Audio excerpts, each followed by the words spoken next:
Assalamualaikum warahmatullahi wabarakatuh.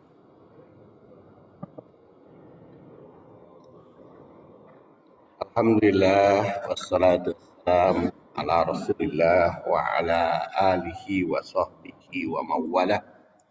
Amma ba'du ya ibadallah usikum billahi.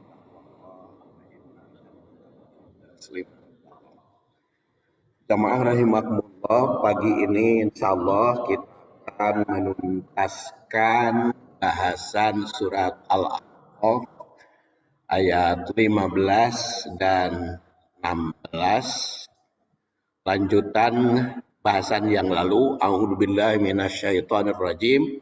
Wa wassaynal insana biwalidayhi ihsana hamalathu ummuhu kurha wa wada'athu kurha wa hamluhu wa fisaluhu salasuna syahra hatta idza balagha ashuddah wa balagha arba'ina sana qala rabbi auzi'ni an ashkura ni'mataka allati an'amta alayya wa ala walidayya wa an a'mala salihan tardah wa aslih li fi dzurriyyati inni tubtu ilaika wa inni minal muslimin.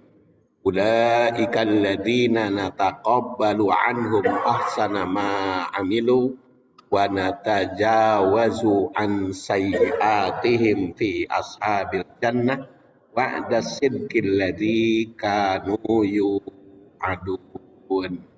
Shadaqallahul adzim.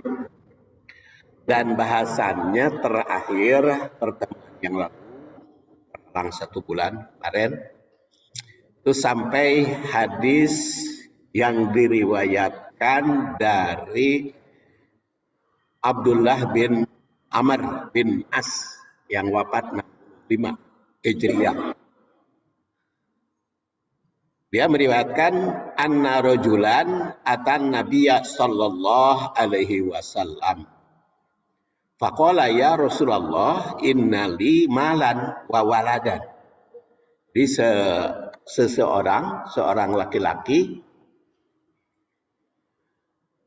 menghadap kepada Rasul, datang menghadap kepada Rasul.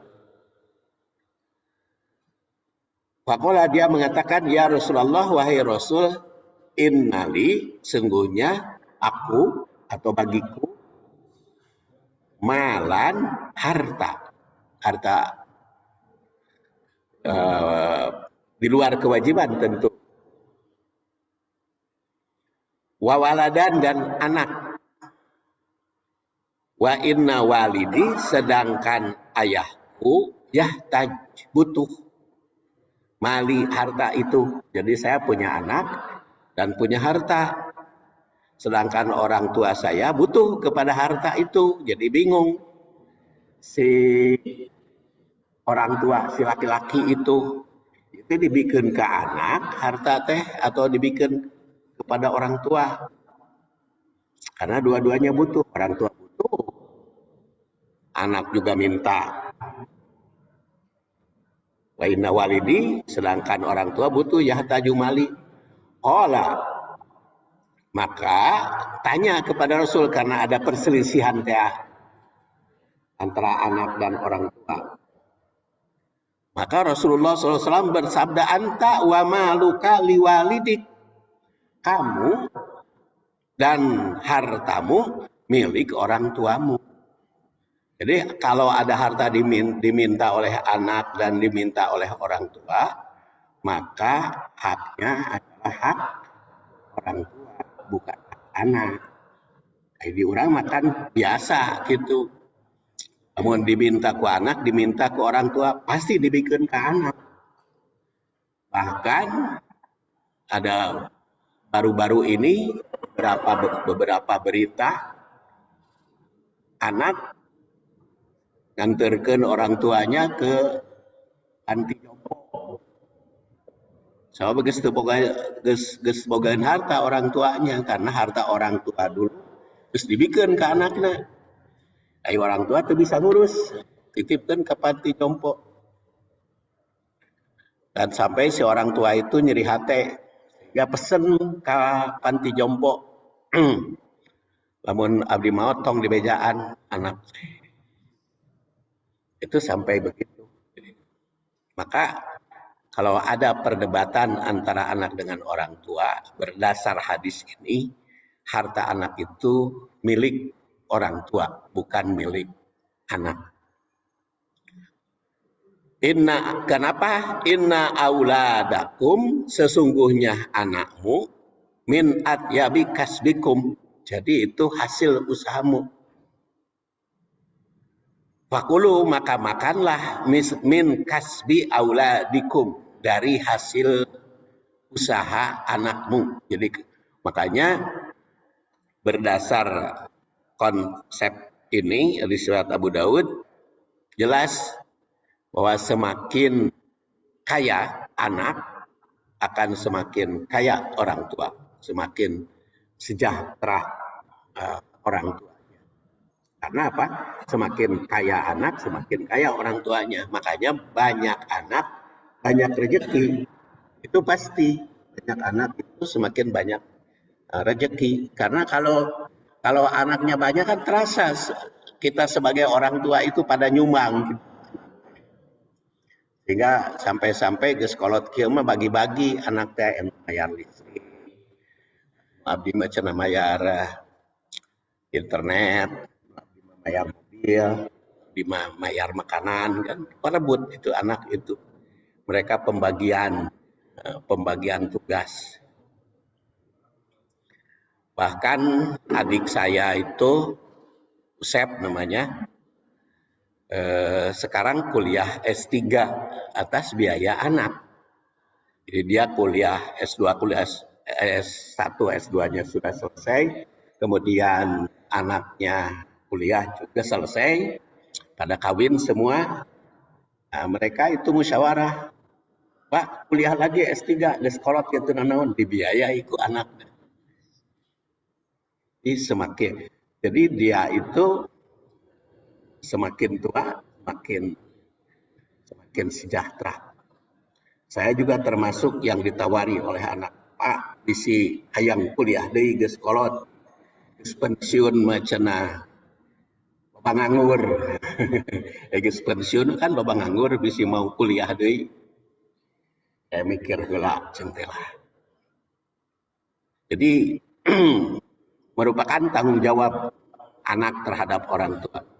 Jadi hadis ini memberikan informasi. Pertama, Rasul itu menerima berbagai keluhan atau konsultasi berbagai masalah yang dihadapi umat, termasuk urusan rumah tangga. Jadi para sahabat itu kalau ada persoalan apapun pasti datang menghadap kepada Rasul, konsultasi. B. Jika ada perbedaan pandangan tentang harta, kepada siapa mesti diberikan, maka orang tua lebih diutamakan. Ini tentu saja di sini juga adalah di luar kebutuhan pokok. Kalau kebutuhan pokok makan sama. Kalau kebutuhan pokok mah antara anak, istri dan orang tua itu sama. Kebutuhan pokok nama. Jadi kebutuhan ya, bukan keinginan. Kebutuhan pokok nama memang ditanggung oleh anak, orang tua juga. Kemudian harta yang dihasilkan anak merupakan hasil orang tua juga. Karena telah berjasa mendidik dan mengurus. Kemudian D, orang tua termasuk keluarga yang mesti ditanggung kehidupannya oleh anak yang sudah berusia utamanya 40 tahun berdasar ayat yang sedang kita bahas.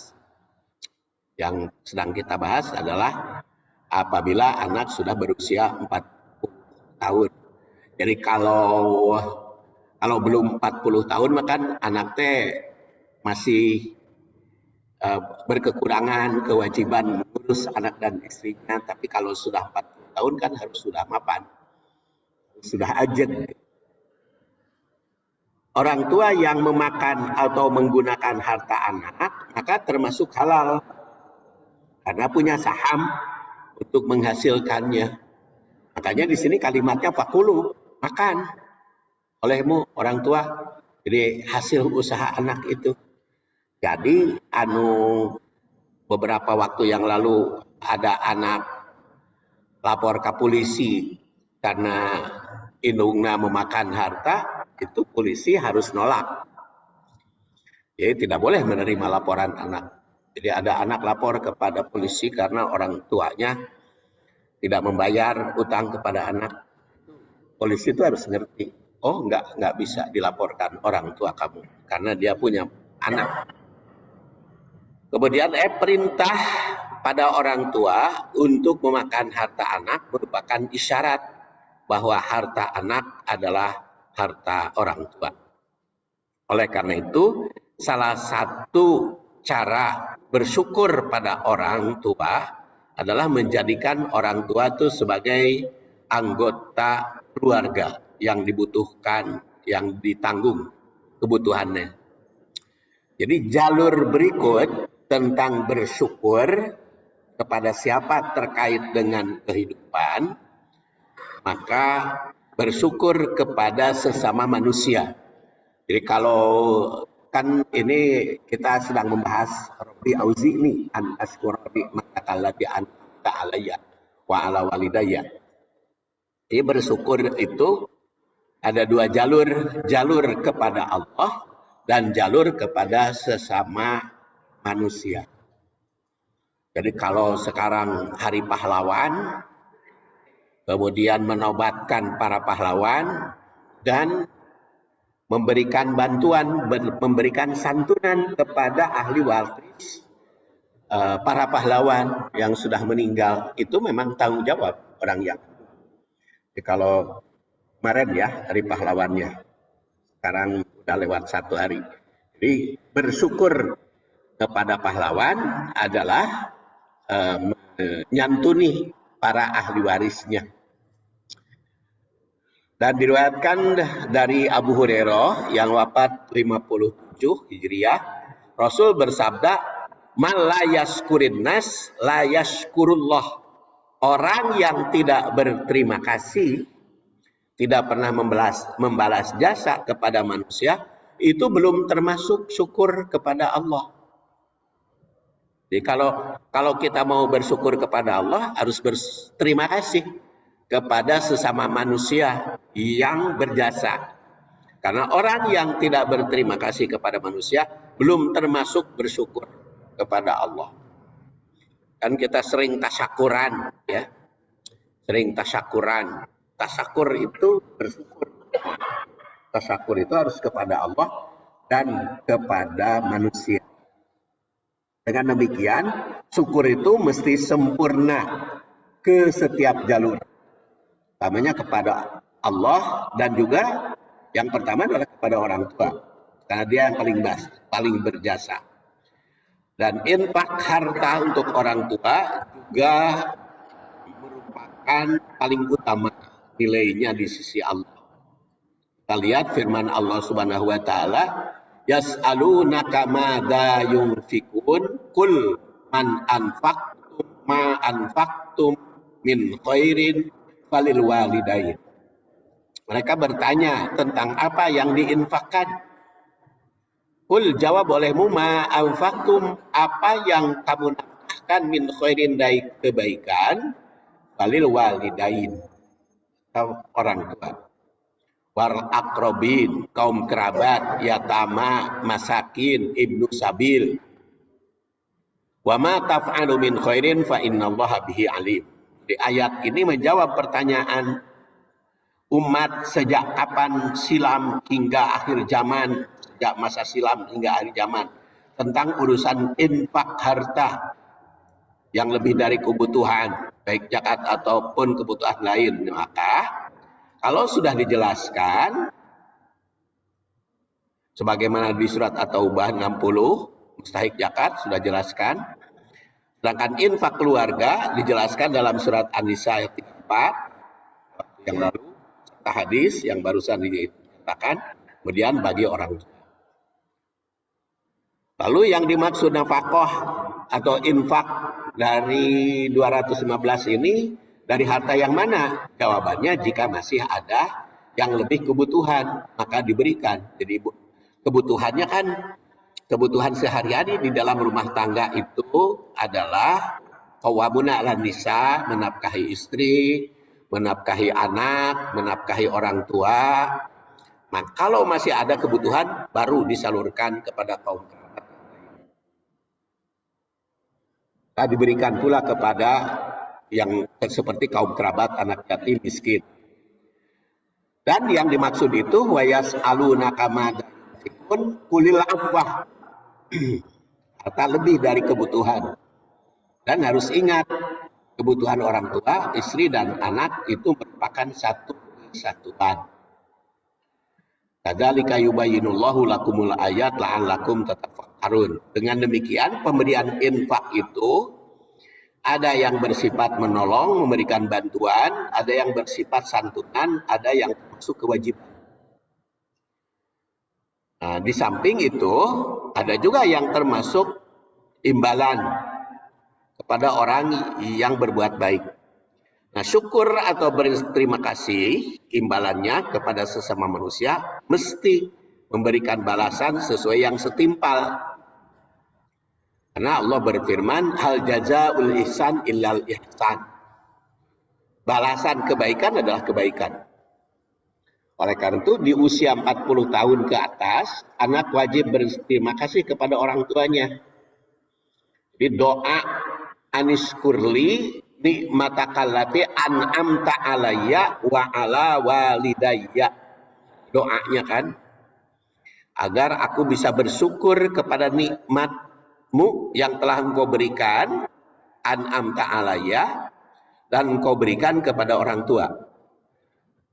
Nah, walaupun bagaimana mungkin kita bisa bersyukur dengan ucapan itu, an askuro nikmataka allati an'amta alayya, kan di situ dikatakan engkau berikan nikmat kepadaku.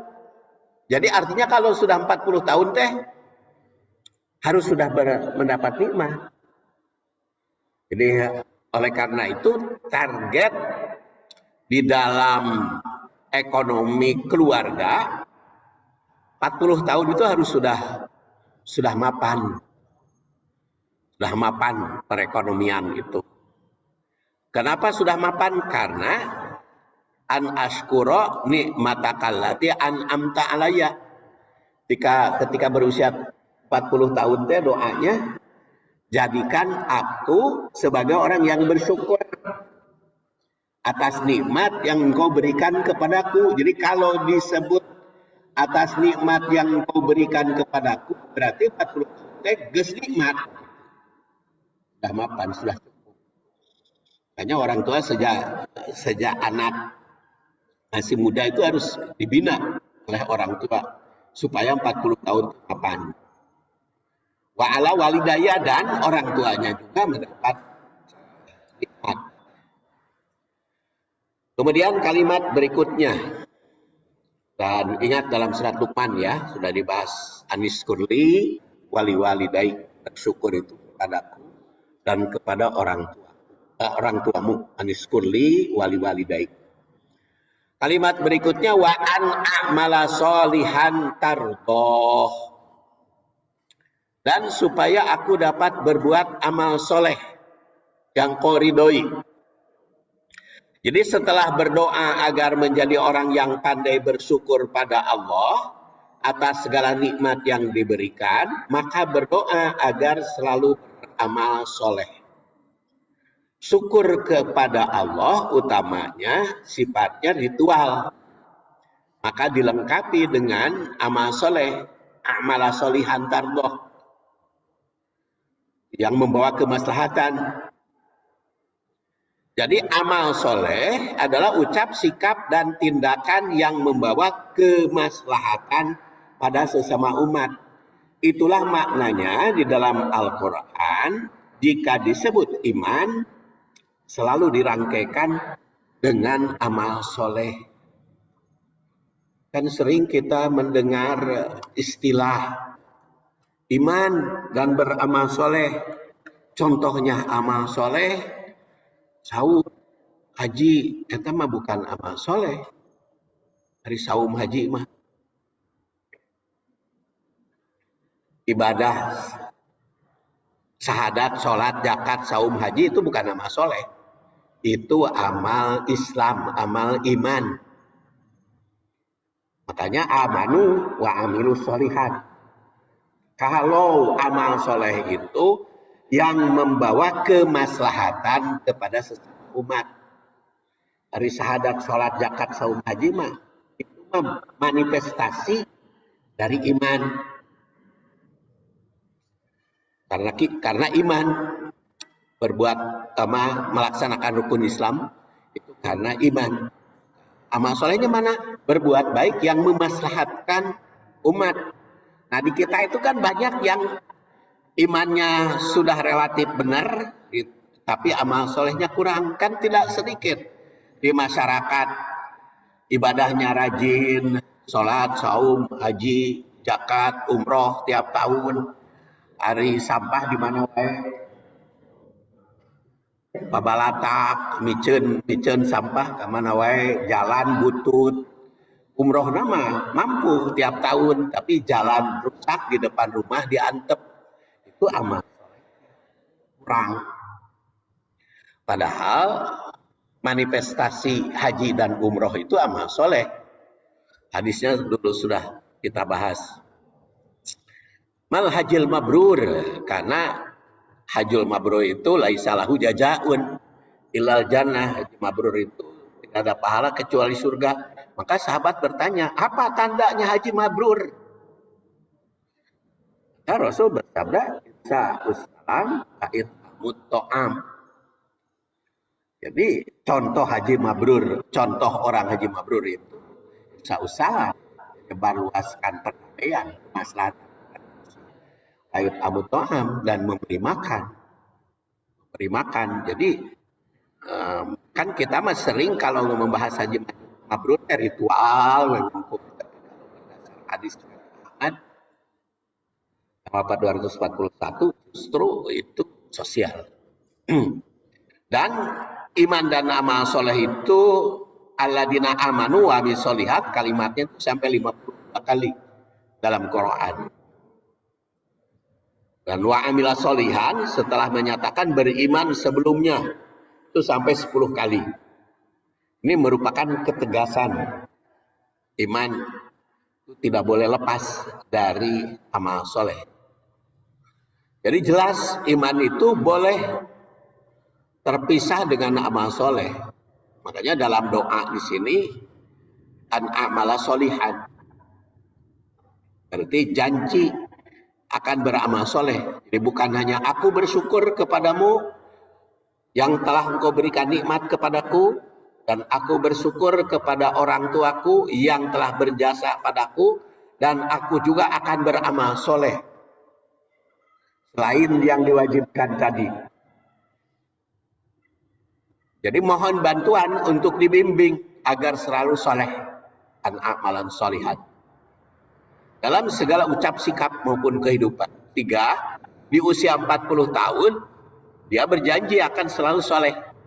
Itu juga kan secara maknawi kan seperti itu. Karena saya selalu berulang, kalau ayat khobariyah itu bermakna insya'iyah. Kalau ayat itu berarti doa, itu bermakna program yang harus ditempuh.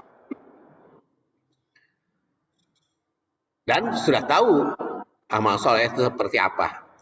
Kemudian 5, tanpa bimbingan orang tua sudah menjadi soleh itu usia 40 tahun itu harus menjadi soleh walaupun sudah tidak dibimbing.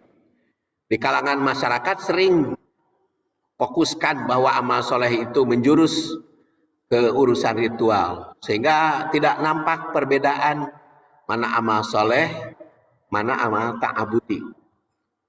Oleh karena itu mesti diselusuri dari segi makna kalimat. Amal soleh adalah amal yang membawa kemaslahatan pada sesama manusia. Sering ditemukan contoh amal soleh dalam saum, padahal saum merupakan amal iman, amal ritual. tidak langsung berhubungan dengan sesama manusia. Justru manifestasinya yang menjadi amal soleh itu. Saum ada amal solehnya, manifestasi dari saum itu sendiri. Itu yang amal solehnya, manifestasi, penerapan. Sholat juga amal solehnya harus ada. Sholatnya ritual, amal soleh. Anil pasya wal munkar. Zakat juga iman, amal solehnya harus ada dari zakat. Ya, mengkayakan orang yang tidak kaya. Karena kalau dengan zakat saja makan mal bisa mengatasi kemiskinan kalau dengan zakat. Bagaimana bisa mengatasi kemiskinan dengan zakat ya cuma 2,5% itu kan seetik. Orang miskin kan belum terbebas kalau dengan zakat 2,5%. Tapi kalau orang kayanya lebih banyak. Tapi bagaimana supaya sama-sama menikmati? Maka dengan amal soleh, dengan bantuan. Makanya ada infak tatawwu.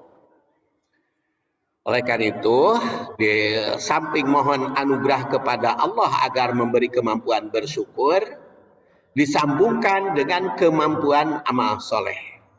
An a'mala solihan ardo. Tapi bukan hanya dirinya sendiri yang amal soleh. Wa aslih li fi dunyati.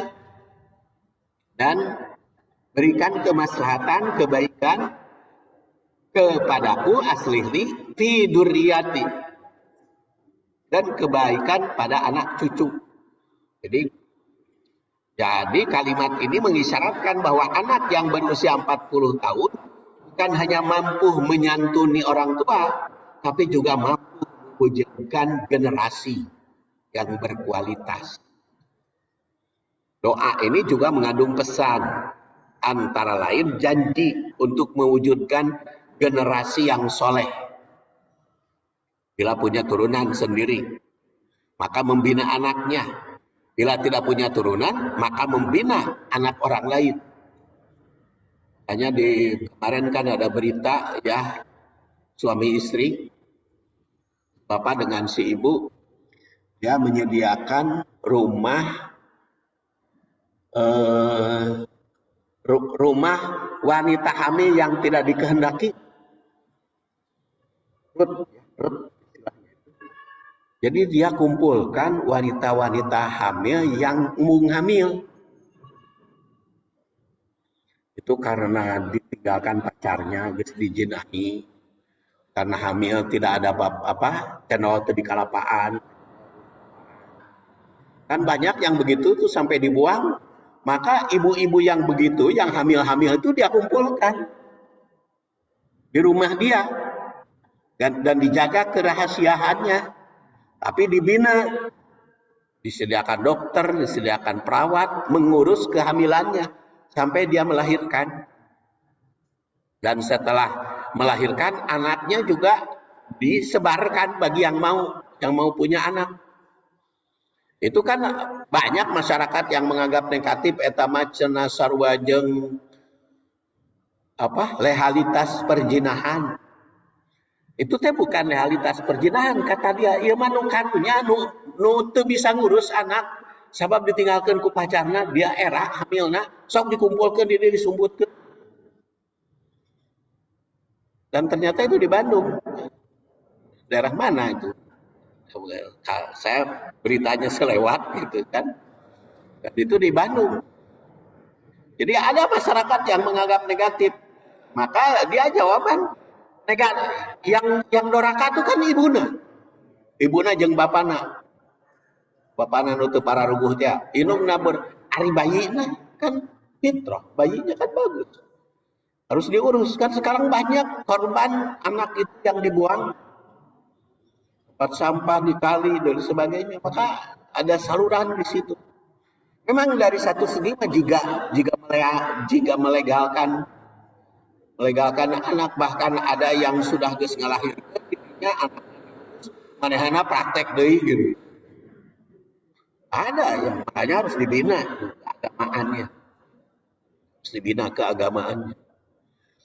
Jadi ini padahal wanita itu sekarang jumlahnya semakin sedikit, apalagi karena peperangan di Ukraina dan di Gaza, banyak wanita yang terbunuh, jumlah wanita semakin sedikit. Tahun 2023 itu 102 berbanding 100 kan, 100 wanita, 102 laki-laki.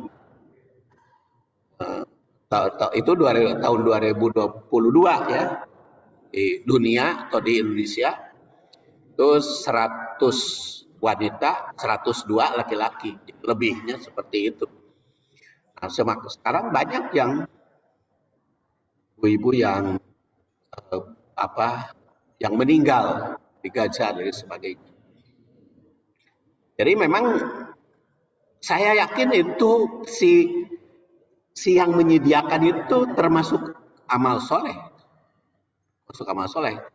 utamanya menyelamatkan bayi.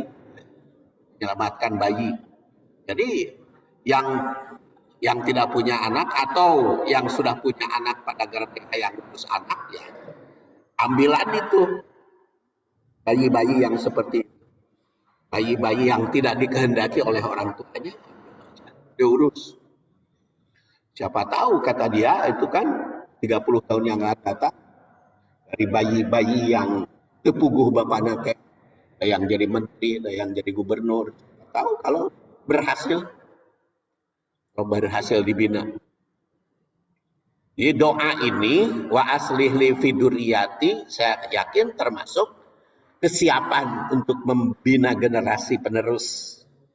Dijanji mewujudkan generasi yang soleh, bila punya turunan sendiri, maka membina anak, bila tidak punya turunan, ya membina anak orang lain.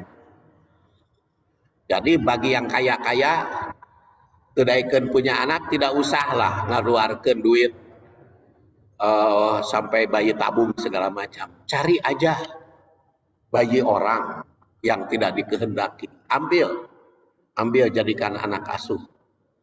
Karena kan bayi tabung itu kan mahal biayanya. Coba bayi tabung ratusan juta, mending dipakai urus bayi orang yang tepuh bapana, diurus pakai biaya itu.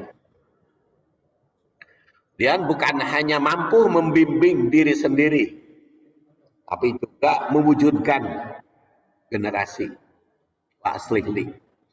Terus memiliki kemampuan dakwah pada berbagai pihak dan beramal soleh. Kemudian yang keempat, soleh diri sendiri dan soleh turunan, soleh generasi berikutnya. Itu mengandung ibrah kerjasama seluruh keluarga. Kemudian jadi aslih li fiduriyati. Jadi wa aslih li fiduriyati itu merupakan janji, ikrar untuk mewujudkan generasi. Jadi sebagai tekad anggota keluarga memberantas amal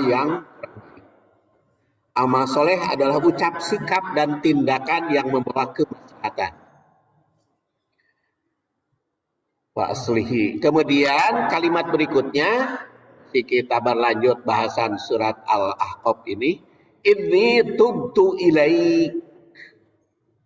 Sesungguhnya aku taubat kepadamu. Tubtu ilaik. Beda tubtu alaik ya. Kalau tubtu ilaik, aku bertobat mohon ampun kepadamu. Tapi kalau tubtu alaik, aku mengampunimu.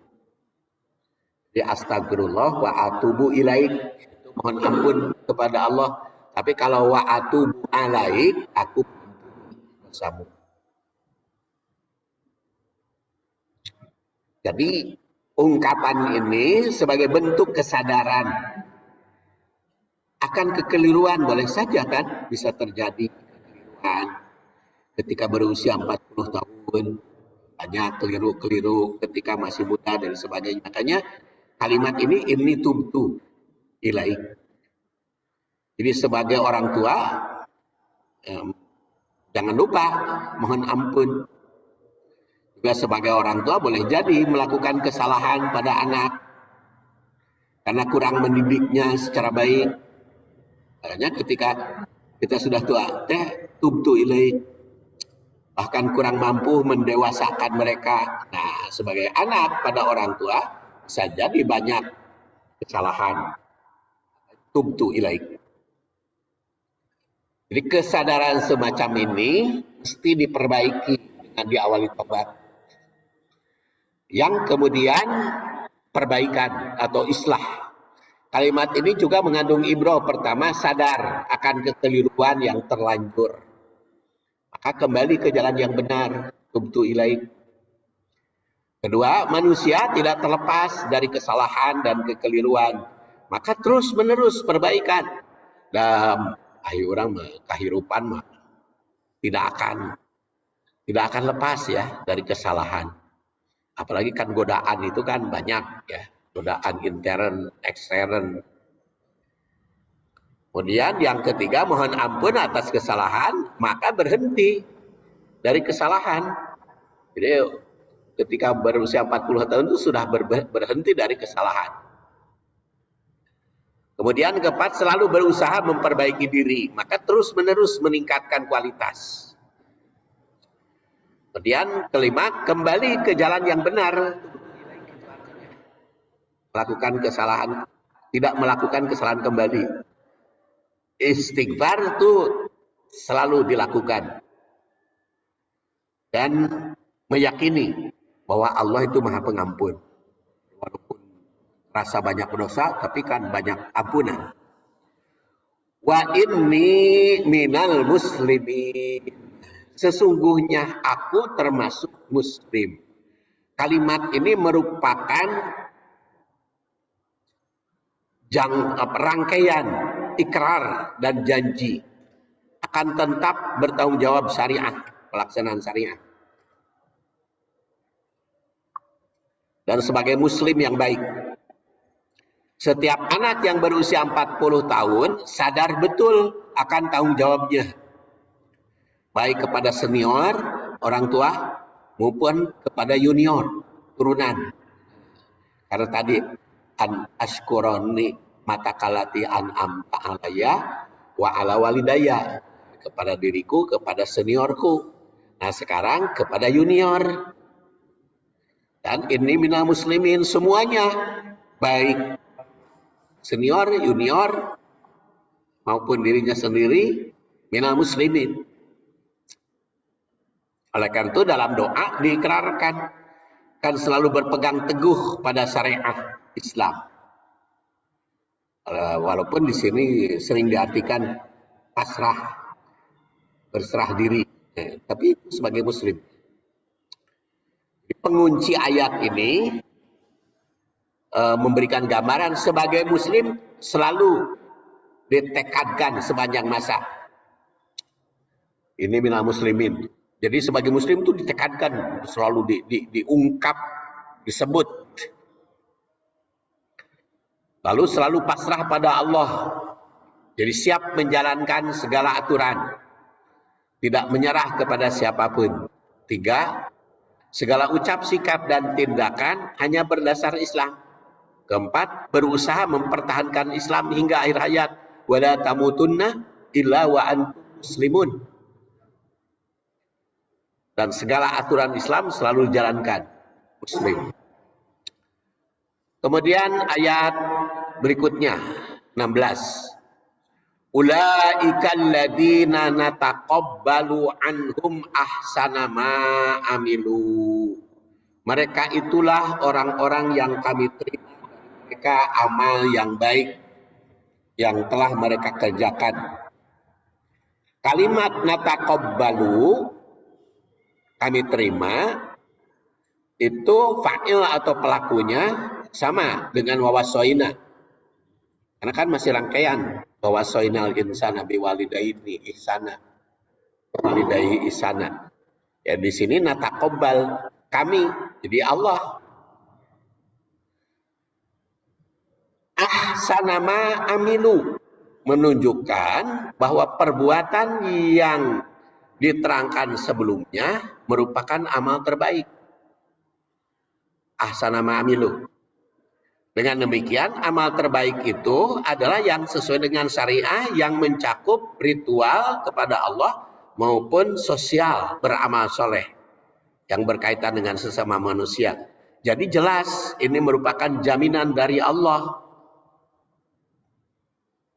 Jadi ayat ini sebagai jaminan, pertama, orang tua yang memenuhi tanggung jawabnya terhadap anak, anak yang memenuhi tanggung jawabnya terhadap orang tua, kemudian setiap muslim yang senantiasa bersyukur. Anis kurli wali walidaik tadi. Kemudian mukmin yang bertaubat karena ini tubtu ilaik. Kemudian orang tua yang membangun generasi soleh karena aslihli fiduriyati. Nah, jaminan bagi mereka natakobal. Dia akan terima amalnya. Wa natajawaju an sayyi'atihim fi ashabil jannah. Jaminan berikutnya, kesalahan-kesalahannya diampuni. Natajawaju an sayyi'atihim. Kata Al-Bagawi itu mengandung arti melewatkan, sehingga tidak ditindak pelakunya itu. Jadi kesalahan-kesalahannya itu dilewatkan karena amal baiknya hebat ya. Diampuni. Dan fi ashabil jannah. Fi ashabil jannah. Mengandung arti ma'a ashabil jannah. Jadi pengunci ayat atau kalimat ini, jika ingin mendapat ampunan, maka penuhi segala syarat yang tadi disebutkan sejak wawasoina insana. Kemudian tobat ya diterima syaratnya memenuhi hak dan kewajiban. Kalau kita ingin diterima tobat, ini tentu ilaik. Syarat yang tadi itu dipenuhi. Kemudian orang saleh itu terbebas dari dosa. Dan wa'da sidqil ladzi kanu yu'adun. Ini sebagai janji Allah. Kata Ibnu Jauzi, wa'da sidqi itu merupakan masdar muakkad. Setelah sebelumnya menegaskan jaminan bagi yang memenuhi syarat. Dengan ini secara tegas bahwa janji jaminan itu merupakan kebenaran dari Allah yang Maha Sulayah. Hanya ditekankan wa'da sidqi yang telah dijanjikan. Dan itu difirmankan juga di dalam ayat yang lain kan, wa'adallah al-mu'minin wal mu'minat jannatin tajri min tahtihal anhar khalidina fiha wa masakin thayyibah fi jannati adnin wa ridwan minallah akbar dzalika huwal fawzul adzim. Jadi janji Allah itu pasti benar, merupakan jaminan. Oleh karena itu pengunci ayat surat Al-Ahqaf 16 ini meyakinkan kita bahwa janji Allah itu pasti dilaksanakan. Jadi bukan sembarang janji, pasti dipenuhi. Jadi kedua, jika ingin memenuhi apa yang dijanjikan Allah, maka hendaklah memenuhi janji kita kepada Allah. Dan ini juga khauf dan roja ya. Sekarang kita takwil ayat.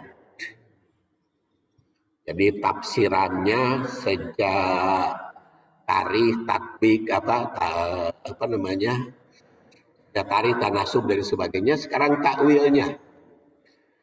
Surat Al-Ahqaf 15 memerintahkan agar setiap muslim berbuat baik pada orang tua dengan ihsan, bersyukur pada Allah, bertaubat dari dosa, serta tetap menjalankan syariat. Sedangkan ayat 16 merupakan jaminan dari Allah bagi yang melaksanakan ayat 15 itu. Takwil kedua ayat ini mengandung nilai pendidikan, baik dalam mewujudkan keluarga bahagia, bagaimana konsepnya dari wawasainal insana itu, maupun tentang tanggung jawab orang tua pada anak. serta tanggung jawab anak terhadap orang tua. Ini di dalam tatbiknya, bagaimana manifestasi tanggung jawab orang tua pada anak dan tanggung jawab anak terhadap orang tua.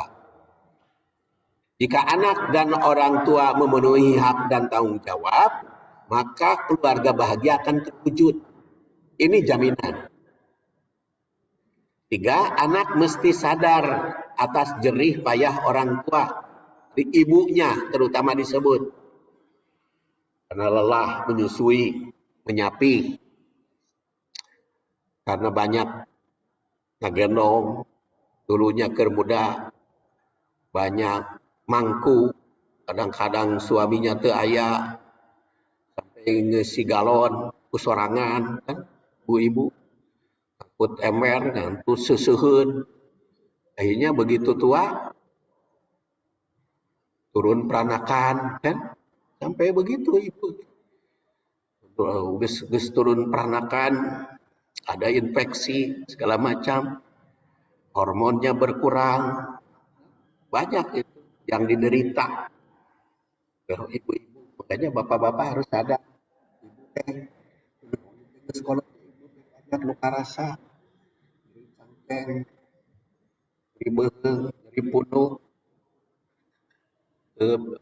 Ingat baheula aku bapak-bapak sok diantep, suruh digawe sorangan. Itu kan harus saling menghormati. Makanya disebut oleh Allah hamil, mengandung, melahirkan, menyusui. Itu ibu itu sampai disebutkan jasanya kepada anak itu. Jadi bukan hanya nginget kepada anak, kepada para suami oge, sing ingat ya. Sok lamun ibuna bukan pelupa, kan berat. Untung ibu mah pelupa ya. Jadi pelupa akan kesakitan tadi. Akan kesakitan. Jadi suami, anak tuh harus sadar akan jasa ibu yang membuat lelah, bikin berat. Walaupun tentu saja ayah juga ikut diuji. Jadi kalau sekarang ibu yang sakit, ya ayahnya juga diuji itu oleh kesakitan ibu. Kalau bapak yang sakit, ibunya diuji. Kalau sakit dua-duanya, ya diuji. Kalau sehat dua anak diuji juga, dua anak sehat. Kemudian 4, dalam ayat ini juga tersirat orang tua itu mesti menyambut kehamilan secara tenang dan bersyukur. Hanya itu ditanamkan bagi yang hamil tidak dikehendaki harus dibimbing. Jangan sampai stres. 2, jarak antara anak yang satu dengan anak yang lain, hamluhu wa fisaluhu salasuna syahron, diingatkan. Kemudian ibu menyusui anak selama 2 tahun, membimbing anak menghadapi masa depan, bahkan hingga usia 40.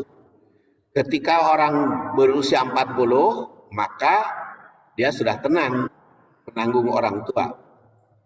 Sebagai anak, merasa bahagia atas nikmat yang dianugerahkan Allah. Dan anak selalu bertaubat, ihsan. Itu tawil keempat. Takwil kelima, idealnya jarak tadi 30 bulan. Kemudian perwujudan generasi yang baik itu mesti diawali dari keluarga. Di keluarga itu banyak yang berhasil ya. Ya contohnya di Indonesia. Kalau dulu contohnya para nabi Ibrahim membangun negara sejahtera itu mulai dari keluarga. Dia membangun Mekah, ya, menjadi kota yang asalnya gersang menjadi subur, makmur bukan subur ya, subur nama henteu tapi kayak Mekah makmur. Itu mulai dari keluarga. Karena dengan Ismail dan Hajar, kemudian Yerusalem, Baitul Maqdis sekarang juga yang sekarang diperebutkan Tapi kalau peperangannya digajak ya, di Yerusalem untuk perang. Kemarin juga murid saya baru ke sana, pergi ke Masjidil Aqsa, baru pulang. Itu di Masjidil Aqsa-nya aman-aman saja. Dia bawa rombongan pulang dari Masjidil Aqsa. Kemudian 6, perwujudan generasi yang baik itu mesti diawali dari keluarga. Sejak masa konsepsi. Karena di situ hamalat ummuhu disebut hamil. Nah, itu dari dalam masa kehamilan harus diwujudkan.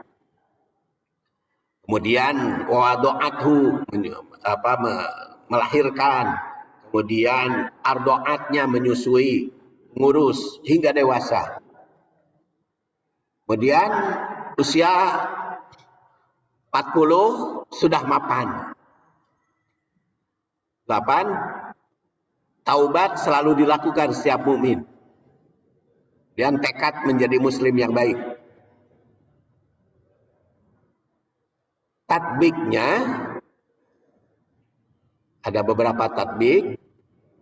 Jadi bisa ayat ini ditinjau dari sudut tanggung jawab orang tua pada anak. Jadi tanggung jawab orang tua kepada anak masa konsepsi. Karena di situ hamalathu ummuhu. Makanya begitu gaul, bismillahirrahmanirrahim, Allahumma janibna syaiton wa janib syaiton makana. Kemudian ini berdoa, berzikir. Jadi membimbing mereka dari kejahatan setan sejak masa konsepsi. Kemudian ketika bayi hingga 7 hari, begitu melahirkan wawadoat Quran dalam ayatnya diperdengarkan kalimah thayyibah, kata Ibnu Abbas yang wafat 68 Hijriah, iftahu ala sibyanikum, awal kalimah la ilaha illallah, dari kalimah la ilaha illallah itu melahirkan. Imam Ghazali yang wafat 505 Hijriah menyarankan adzan dan iqamah, walaupun adzan dan iqamah itu hadis yang dhaif. Tapi ada hadis sahih yang ini, kalimah apa saja kalimah thayyibah. Dan doa bagi bayi, a'udzu bi kalimatillahi tammati wa hammatin. Jangan lupa ibu-ibu kalau mau bayi yang dilahirkan doanya ini, a'udzu bi kalimatillahi tammah min kulli syaitonin wa hammatin min kulli ainin lamah. Doakan. Ulangan ukur ngiring bingah, didoakan anaknya. Jadi doa itu mengandung arti program, kan, membebaskan. Kemudian 7 hari akekah, disembelih hewannya, dicukuri gundul, rambutnya dikasih nama, dan rambut yang gundul dilumuri minyak wangi. Jadi ada tugas ketika umur 7 hari. Ya. Jadi memberi nama, menyembelih akekah, mencukur gundul rambut bayi, melumuri kepala bayi dengan minyak wangi. Karena di situ dicontohkan oleh Rasul, dan bersedekah senilai rambut, timbangan rambut. Kemudian masa persusuan, diingatkan 2 tahun. Dan jangan dipisahkan kasih sayang dengan ibunya, anak. Dan kasih sayang orang tua terhadap anak jangan dilepas sebelum 10 tahun. Makanya pada waktu yang lalu saya jelas memahami hadis dan ayat itu, anak jangan dulu dipasantrenkan, pisah dari orang tua sebelum usia SMP. Jangan mesantrenkan anak dan cucu di usia SD. SD itu masih tanggung jawab di orang tua, harus penuh. Boleh mesantren SMP ke atas. Berdasar kajian ayat dan hadis, karena fariqu bainahum fil madoji itu 10. Dan anak tidak boleh dihukum sebelum 10 tahun. Jadi ketika 7 tahun itu hanya diperintah untuk sholat. Dan kalau dia tidak taat, tidak boleh dipukul. Jadi anak dipukul hanya boleh apabila sudah berusia 10 tahun ke atas. Tidak boleh disintrek, tidak boleh dijiwir, dicepret, tidak boleh.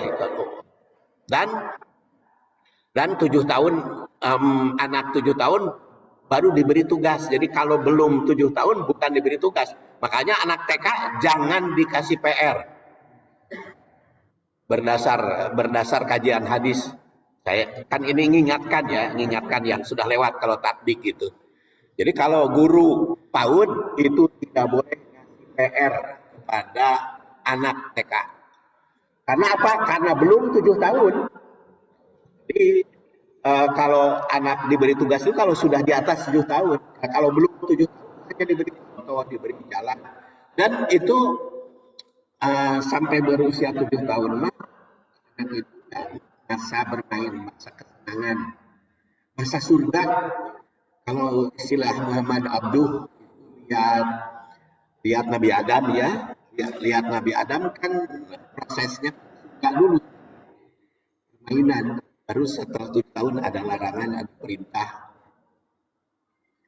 Ya, kan sampai sebelum 7 tahun dipaksa, sahur, paparan oke. Itu kan baru diberikan contoh. Karena muru auladakum bisolah, abna'u sam'i sinin.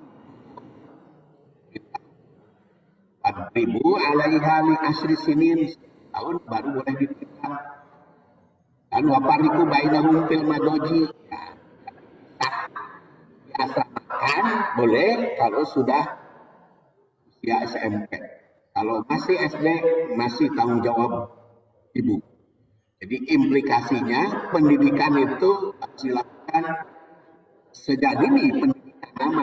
Jadi sholatnya harus sejak tahun kan diperintah bahwa. Dan sholat sempurna tentu saja memenuhi hal-hal yang lain. Anak laki-laki sebelum 7 tahun harus ada dihitan. Jangan ada yang dihitan SMP. Dihitan itu sebelum 7 tahun. Dan sebelum 7 tahun anak sudah bisa baca. Karena apa? Karena sholat kan umur 7 tahun. Perintah berarti dia sudah bisa baca Quran. Umur 7 tahun itu sudah lancar baca Qurannya. Raja Salman itu, makanya Raja Salman itu 9 tahun sudah hafal Quran seluruh. Raja Salman. Imam Syafi'i juga sama. 7 tahun, kalau 9 tahun itu hafal, 13 tahun hafal Al-Muwatta. Jadi itu didikan ya. Kemudian ketika dewasa dibimbing qabdalul yatama, ini sebagai takdiknya yang sudah kita bahas. Kemudian apabila sudah nikah harus segera dinikahkan. Karena idza ja'akum man tardawna dinahu, apabila anakmu ada yang melamar dan bagus agamanya, wa khuluquhu dan akhlaknya, pantihuhu, buburu nikahkeun. Kalau sudah usia nikah, buru kawinkeun anak. Jangan ditahan. Pankihu. Atuh dan can boga biaya sesuai saja biaya nama. Kan biaya itu sesuai saja. Rasul juga ketika 6 tahun makan can waktuna. Siti Aisyah baru dinikah. Kan walimahnya 9 tahun. Aisyah makanya ibu-ibu, bapak-bapak walimah teh boleh berapa kali saja. Boleh kon 25 tahun pernikahan, entong ulang tahun. Bagi kita mah walimah. Walimah nikah ke-25. Pernikahan walimah nikah ke-50. Istilahnya walimah, walimah mah berulang juga ada syariahnya. Ayo ulang tahun pernikahan kan sulit dasarnya, Tetapi kalau walimah nikah ada dasarnya. Aulim walau bisatin, berwalimahlah walaupun hanya menyembelih seekor kambing. Jadi maka tadi perbaiki itu kebiasaan orang tahun pernikahan teh ganti. Walimah nikah. Walimah nikah mah boleh, mau berulang juga, berulang kali. Nggak masalah, aulim walau bisa. Dan Rasul kan dengan Saudah langsung akan walimah. Tapi kalau dengan Aisyah 3 tahun kemudian, jadi boleh 3 tahun, boleh 5 tahun, 50 tahun, enggak. Dan apabila sudah usia nikah, lalu ya kata Rasulullah, ankihu illa taf'alu, apabila kamu tidak sudah usia nikah, padahal sudah ada calon jodoh, fitnah akan terjadi fitnah, wafasadun dan kerusakan. Para sahabat tuh, ya Rasulullah, wa in ada susah payah, repot. Tidak ja'akum man taradawna nahu wa hulukum pankihu sampai 3 kali. Nikahkan saya yang hadis Tirmidzi. Kemudian sampai usia 40 tadi kalau tatbik berikutnya ihsan, kemudian tanggung jawab anak sekarang kepada orang tua. Ihsan itu ternyata bukan hanya ketika hidup, tapi juga sudah wafat bisa dilakukan.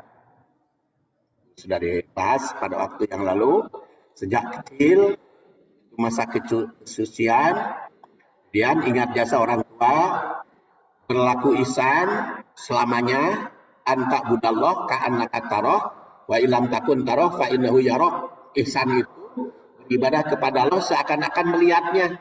Jadi kalau ihsan kepada orang tua juga berbuat baik kepada orang tua seakan-akan melihatnya. Dan kalau tidak melihatnya, yakin orang tua masih ada walaupun sudah meninggal. Yaitu dengan tanggung jawab yang berbeda. Kemudian takullahu ma'uf. Jangan berkata yang menyakitkan walaupun hanya satu nada. Ini ihsannya di tatbiknya. Kemudian kalau sudah dewasa tadi idza balagu asyuddah, bimbing mereka kepada kedewasaan. 40 tahun punya hak untuk mendapat bantuan dari anak. Orang tua anak bertanggung jawab kepada orang tua. Dan tasyakur kepada Allah apabila sudah 40 tahun. Dan ditegaskan anishkurli wali walidaika ilayya. Menafkahi orang tua, hadisnya tadi. Itulah ibu-ibu dan bapak-bapak rahimahullah, kajian surat Al-Ahqaf 15 sampai 16 selesai. Insyaallah dan depan akan bahas ayat yang lain. Mudah-mudahan saya kira dicukupkan ya, sudah waktunya. Kita akhiri subhanakallahumma wa bihamdika asyhadu an